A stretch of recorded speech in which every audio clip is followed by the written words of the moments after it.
Change. आनंद की साधना को भारतीय संस्कृति का मूल तत्व माना गया है।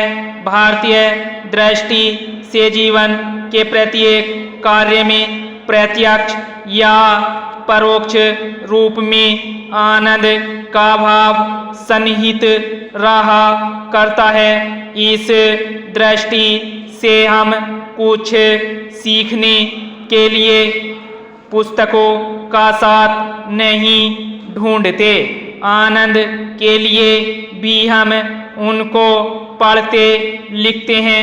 कुछ लोग मात्र मनोरंजन के लिए भी पुस्तकें पढ़ते हैं। ये लोग पढ़ते हैं ऐसी कथा और कहानियाँ जो आज नहीं हैं और कल बासी पड़ जाती हैं। सच्चा और शाश्वत तत्वों में समन्वित साहित्य ऐसा आनंद देता है जिसे लोकोत्तर कहा जाता है। उसे सामान्य स्तर पर समझना कठिन है।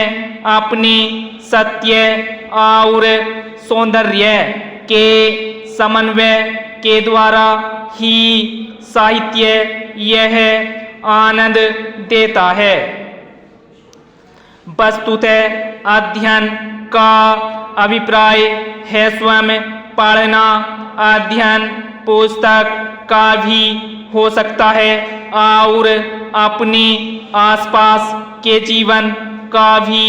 इस प्रकार एक निरक्षर व्यक्ति भी देख सुनकर मिलजुल कर देश भ्रमण करके लोगों की सेवा करके परिस्थिति बस धक्के खाकर कभी कुछ खोकर कभी कुछ पाकर दुनिया का अध्ययन कर सकता है।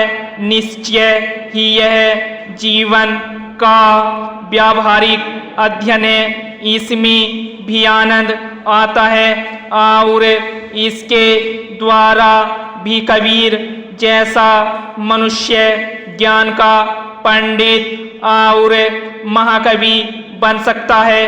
किंतु यह सौदा सस्ता न होकर बहुत महंगा हुआ करता है।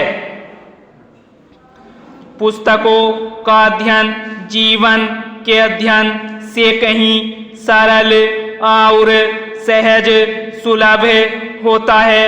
जिन सहस्त्रों व्यक्तियों ने जीवन का सचमुच साक्षात अध्ययन किया है, उन सबका अनुभूत ज्ञान हमें एक ही अच्छी पुस्तक में एक ही स्थान पर मिल जाता है। फिर भला उनके अध्ययन में हमें सहस्त्र गुना आनंद क्यों न आए। अतएव हमारे भूतपूर्व राष्ट्रपति ने पुस्तकों की प्रशंसा में कहा था। यह बात बिल्कुल ठीक है कि आज का वास्तविक विश्वविद्यालय है पुस्तक। वे हमें जीवन के नए रूप दिखाती हैं, जीने का ढंग सिखाती हैं, दुखियों को शांत बना देती हैं, उद्दंडों को दंड देकर सन्मार्ग पर लाती हैं, मूर्खों की डांट डपट करती हैं एवं बुद्धिमानों को शक्ति देती हैं। पुस्तकें सिखावन देती हैं, सलाह और बढ़ावा देती हैं, झिड़की सुनाती हैं। किंतु जितनी की आपको आवश्यकता है उतना ही और उससे एक अक्षर भी अधिक नहीं। कभी कभी जब हम अटपटे व मूर्खता भरे प्रश्न पूछे बैठते हैं तो वह रुष्ट नहीं होती। विराम स्टॉप।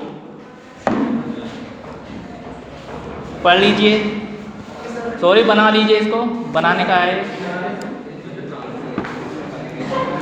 अरे ना